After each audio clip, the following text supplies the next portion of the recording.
மாற்றத்தை விரும்பும் மக்களின் மாநாடு. மாறுவோம், மாற்றுவோம். இது மாற்றத்திற்கான எளிய மக்களின் புரட்சி. திரள்வோம், திரள்வோம், திருச்சியில் திரள்வோம், தீந்தமிழ் இனத்தீரே. Left side OMR, right side ECR. நடுவுல உங்க step stone secret plots. Beach Resort Plots, just 24 lakhs onwards. Call 9626899268. Fine time நேயர்களுக்கு வணக்கம். இன்றைய ஃபைன் டைம் நிகழ்ச்சியில் பல விஷயங்கள் பேச இருக்கிறோம். அந்த வகையில் ஃபர்ஸ்ட் நம்ம எதை பற்றி பார்க்கலாம்னா, அமைச்சர் கே என் நேரு. அமைச்சர் கே என் நேரு அவருடைய துறையான நகராட்சி நிர்வாகத்துறையில் பணி நியமனத்தில் ஊழல் செஞ்சிட்டாரு அப்படின்ற மாதிரி அமலாக்கத்துறை ஒரு குற்றச்சாட்டு வச்சுது. அது தொடர்பாக அவர் மேலே ஒரு எஃப்ஐஆரும் பதிவு செய்யணுன்ற மாதிரி தமிழ்நாடு டிஜிபிக்கு பல முறை கடிதம் எழுதுனாங்க. ஆனால் அவர் மேலே எந்த ஒரு எஃப்ஐஆரும் பதியலை. ஸோ இது தொடர்பாக அதிமுக எம்பி திரு இன்பதுரை அவர்கள் சென்னை உயர்நீதிமன்றத்தில் இது தொடர்பாக ஒரு வழக்கு, ஒரு பெட்டிஷன் ஒன்று ஃபைல் பண்ணுறாரு. என்னன்னா, அமைச்சர் திரு கே நேரு அவர்கள் மேலே ஒரு எஃப்ஐஆர் ஃபைல் பண்ணணும் அப்படின்ற மாதிரி ஒரு வழக்கும் போட்டாரு. ஸோ அந்த வழக்கு இன்னைக்கு சென்னை உயர்நீதிமன்றத்தில் வந்தப்போ சென்னை உயர்நீதிமன்றம் ஒரு தீர்ப்பு ஒன்று கொடுத்திருக்கு. என்னன்னா, அமைச்சர் திரு கே நேரு மீது வழக்கு பதியணும், லஞ்ச ஒழிப்புத்துறை வழக்கு பதிவு செஞ்சு விசாரணை நடத்தணும் அப்படின்ற மாதிரி ஒரு பரபரப்பான ஒரு தீர்ப்பை கொடுத்துச்சு. அது தொடர்பா அமைச்சர் கே நேருவும் அப்புறம் திமுகவுடைய அமைப்பு செயலாளர் திரு ஆர்.எஸ். பாரதி அவர்கள் கூட்டா ஒரு பிரஸ் மீட் வச்சாங்க அறிவாலயத்தில். அப்ப என்ன சொன்னாங்கன்னா, இந்த மாதிரி அம்மையார் ஜெயலலிதா அவர்களுடைய ஆட்சி காலத்திலேயே அமைச்சர் திரு கே நேரு அவர்கள் மீது பல வழக்குகள் பதியப்பட்டுச்சு. அதெல்லாம் எதிர்த்து தான் கே நேரு அவர்கள் இன்னை வரைக்கும் அரசியல் காலத்துல செயல்பட்டுக்கிட்டு இருக்காரு அப்படின்ற மாதிரி ஒரு விஷயத்த சொல்லியிருந்தாங்க. அதே மாதிரி இந்த தேர்தலில் வரக்கூடிய சட்டமன்ற தேர்தலில் கே நேரு அவர்களுக்கு 41 தொகுதிகள் திமுக தலைமை பொறுப்பாளராக கொடுத்திருக்காங்க போல. சோ அந்த தொகுதிகளில் இவர் சரியா பணியாற்றக்கூடாது, இது ஒரு காழ்ப்புணர்ச்சி காரணமா தான் இது எல்லாமே பாஜக பண்ணிட்டு இருக்கு அப்படின்ற மாதிரி ஆர்.எஸ். பாரதி அவர்களும் ஒரு குற்றச்சாட்டு வைக்கிறாரு. என்ன இருந்தாலும் இந்த வழக்கெல்லாம் நான் நிறைய பார்த்திருக்கேன், இதுல இருந்தும் நான் மீண்டு வருவேன், குறிப்பா இந்த வழக்கு, இந்த ஒரு குற்றச்சாட்டு, இந்த ஊழலை நான் பண்ணவே இல்லை அப்படின்ற மாதிரி அமைச்சர் திரு கே நேரு அவர்கள் சொல்லியிருக்காரு. எது நடக்குதுன்றதை நம்ம பொறுத்திருந்து பார்ப்போம். திமுக அமைச்சர் மேல இப்பேற்பட்ட ஒரு ஊழல் குற்றச்சாட்டு வந்ததுக்கு அப்புறமா திரு விஜய் அவர்கள் சைலண்டா இருப்பாரா? அவர் தரப்புல இருந்து ஒரு அறிக்கையும் வந்துருச்சு. கபட நாடக திமுக அரசின் நகராட்சித்துறை அமைச்சரின் ரூபாய் 1020 கோடி ஊழலை அமலாக்கத்துறை எப்போதோ வெளிக்கொண்டு வந்தது. அப்போதே சம்பந்தப்பட்ட அமைச்சர் மீது வழக்கு தொடுக்கவும் சொன்னது. இப்படி ஒன்று சொல்லியிருக்காரு.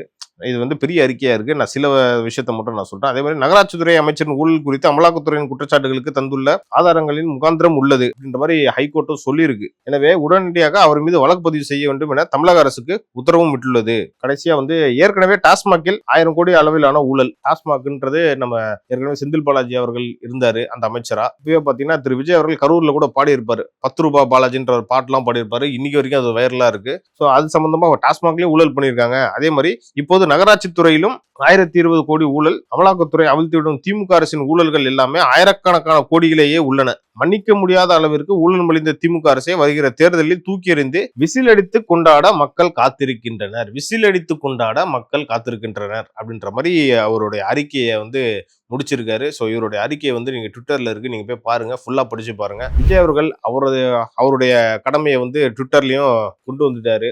ஸோ இந்த வழக்கு எப்படி போகுன்றதை நம்ம பொறுத்திருந்து பார்ப்போம். திரு விஜய் அவர்கள் திமுக மீது இப்பேற்பட்ட ஒரு பயங்கரமான ஒரு விமர்சனத்தை வச்சது பிறகு அமைச்சர் திரு ஐ. பெரியசாமி அவர்கள் சமீபத்தில் ஒரு தனியார் தொலைக்காட்சிக்கு ஒரு பேட்டியும் கொடுத்திருக்காரு. அங்க என்ன சொல்றாங்கன்னா, அந்த நெறியாளர் திரு பெரியசாமி அவர்கள்ட்ட ஒரு கேள்வி கேட்கணும், திரு விஜய் அவர்களோட அரசியல் வருகை எப்படி பாக்குறீங்கன்னு கேட்டதுக்கு அவர் என்ன சொல்றாருன்னா, திரு விஜய் அவர்கள் வெறுப்பு அரசியல் தான் செய்யறாரு, திமுக எதிராக வெறுப்பை தான் உமிழ்கிறாரு அப்படின்ற மாதிரி சொல்லியிருக்காரு. அதே மாதிரி திமுக எதிராக வைக்கப்படும் விமர்சனம் எல்லாமே அவருக்கு தான் ஒரு பின்னடைவை ஏற்படுத்தும் அப்படின்ற மாதிரியும் அவருடைய கருத்துக்களை சொல்லியிருக்காரு. ஸோ அவருடைய கருத்துக்கள், திரு விஜய் அவர்கள் திமுக அரசுக்கு எதிராக வைக்கக்கூடிய அந்த விமர்சனம் எல்லாம் சரியானதா தவறானதான்றத உங்க பார்வைக்கே விட்டுறேன். நீங்களும் கமெண்ட்ஸ்ல சொல்லுங்க, அவர் பண்ற அரசியல் சரியான அரசியலான்றத நீங்க கமெண்ட்ஸ்ல சொல்லுங்க. ஸோ இதெல்லாம் ஒரு பக்கம் இருக்கிறப்ப, வருகிற 23ஆம் தேதி திரு விஜய் அவர்கள் வேலூர்ல நிர்வாகிகள் சந்திப்பு கூட்டம் நடத்துறாரு. ஸோ அது எலெக்ஷன் வேற நெருங்கிருச்சுல. ஸோ தாவேக்காக இது மிகவும் முக்கியமான ஒரு சந்திப்பா தான் பார்க்கப்படுது அரசியல் களத்துல. ஸோ அன்னைக்கு திரு விஜய் அவர்கள் என்ன பேசுவாரு, அது எந்த மாதிரியான தாக்கத்தை ஏற்படுத்தும்ன்றதை நம்ம பொறுத்திருந்து பார்ப்போம். ஸோ அதுக்கு முன்னாடி இந்த நிர்வாகிகள் சந்திப்பு கூட்டத்துக்கு நிறைய ஏற்பாடுகள் தாவேக்கா சார்பா பண்ணிட்டு இருக்காங்க. ஏன்னா சேலத்திலே ஏற்கனவே ஒரு அந்த மக்கள் சந்திப்பு கூட்டம் நடந்தப்போ அங்க ஒரு இறந்துட்டாரு. ஸோ இந்த மாதிரி அசம்பாவிதங்கள் எதுவும் நடந்துடக்கூடாதுன்றதுல தாவேகாவினர் மிகவும் கண்ணும் கருத்துமா இருக்காங்கன்னே சொல்லலாம். அதுக்கேற்ற மாதிரி ஏற்பாடுகளும் செய்யப்பட்டுக்கிட்டு இருக்கு. பந்தல் அமைக்கும் ஏற்பாடு, அப்புறம் வரவங்களுக்கு வந்து தண்ணீர், சேரு, ஸோ எல்லாமே அடிப்படை வசதிகள் எல்லாமே செஞ்சு கொடுத்துக்கிட்டு இருக்காங்க. ஸோ அன்னைக்கு திரு விஜய் அவர்கள் என்ன பேசுறாருன்றதை நம்ம பொறுத்திருந்து பார்ப்போம். அதே மாதிரி அவர் அங்க பேசக்கூடிய விஷயத்த வந்து அடுத்தடுத்த நிகழ்ச்சிகள்ல நம்மளே வந்து டீகோட் பண்ணி பேசலாம். ஸோ இதெல்லாம் ஒரு பக்கம் இருக்கிறப்ப திரு விஜய் அவர்கள் கட்சி மாவட்ட செயலாளர்கள் வந்து ஒரு முக்கியமான அறிவிப்பு ஒன்று வெளியிட்டிருக்காரு. என்னன்னா, மார்ச் 1ஆம் தேதியில இருந்து எல்லா தொகுதிகளிலும் செயல் வீரர்கள் கூட்டம் நடத்தணும் அப்படின்ற மாதிரி ஒரு உத்தரவையும் போட்டிருக்காரு. ஸோ ஒரு தொகுதிகளிலும் பாத்தீங்கன்னா தாவேகா சார்பா 5 தேர்தல் பணிமனையாச்சும் இருக்கணும் அப்படின்ற மாதிரி ஒரு முக்கியமான உத்தரவையும் போட்டிருக்காரு. ஸோ இதெல்லாம் பாக்குறப்ப தாவேகா வந்து எலெக்ஷனுக்கு பயங்கரமா ரெடி ஆயிட்டு இருக்காங்க அப்படின்றதையும் நம்மளால புரிஞ்சிக்க முடியுது. ஸோ விஜய் அவர்கள் பண்ற அரசியலை பத்தி நான் உங்களுக்கு எல்லாமே கிளியரா சொல்லிட்டேன். ஸோ அடுத்தபடியா நம்ம வந்து சட்டமன்ற கூட்டத்தொடர், அதாவது பட்ஜெட் கூட்டத்தொடர் இன்னையோட முடிஞ்சிருச்சு. ஸோ அங்க என்னென்ன நடந்துச்சுன்றத நான் உங்களுக்கு சொல்றேன். முதல்வர் திரு ஸ்டாலின் அவர்கள் வந்து கிளியரா சொல்லிட்டாரு. அடுத்ததும் வந்து திராவிட முன்னேற்ற கழக ஆட்சி தான் நடக்க போகுது வரப்போகுது அப்படின்ற மாதிரி சொல்லிட்டு இருக்காரு. ஸோ ஏற்கனவே பல விஷயமும் சொல்லிட்டாரு. திராவிட மாடல் 2.2 ஆட்சி தான் வந்து மீண்டும் தமிழ்நாட்டை ஆட்சி செய்யும் அப்படின்ற மாதிரி தெளிவா சொல்லிட்டாரு. ஸோ இதெல்லாம் ஒரு பக்கம் இருக்கிறப்போ ஓபிஎஸ் அவர்கள் வந்து முதல்வர் திரு ஸ்டாலின் அவர்களை சட்டப்பேரவை அந்த வளாகத்திலே சந்திச்சிருக்காரு. என்னன்னா, 5 ஆண்டு காலம் திமுக ஆட்சியில வந்து பல நல்ல விஷயம் செஞ்சிருக்காங்க. மறுபடியும் வந்து திமுக ஆட்சிக்கு வர்றதுக்கு எல்லா வாய்ப்பும் இருக்கு அப்படின்ற மாதிரி அவரும் சொல்லியிருக்காரு. ஸோ ஒரு முன்னாள் முதல்வர் அம்மையார் ஜெயலலிதா அவர்கள் கீழே பணிபுரிந்த ஓபிஎஸ் அவர்களே வந்து அவங்களாம் எப்பெல்லாம் சிறைக்கு போனாங்களோ இவர் வந்து முதல்வராக இருந்திருக்காரு. ஸோ அப்பேற்பட்ட ஒரு தலைவர், அதிமுக முக்கிய தலைவராக இருந்தவர் திரு ஸ்டாலின் அவர்கள் வந்து புகழ் பாடியிருக்காருன்னா அது உண்மையிலேயே ஆச்சரியப்படக்கூடிய விஷயமா தான் இருக்கு. ஸோ அதிமுகவினர் வந்து இதை எப்படி எடுத்துக்க போறாங்கன்னே தெரியல. ஏற்கனவே வந்து அவர் அதிமுக இருந்து நீக்கிட்டாங்க, அது வேற விஷயம். இருந்தாலும் அவருடைய ஆதரவாளர்கள் இருக்கக்கூடிய அவர்களே வந்து இதை எப்படி எடுத்துப்பாங்கன்றது தெரியல. ஸோ இது ஒரு பக்கம் இருக்கட்டும்.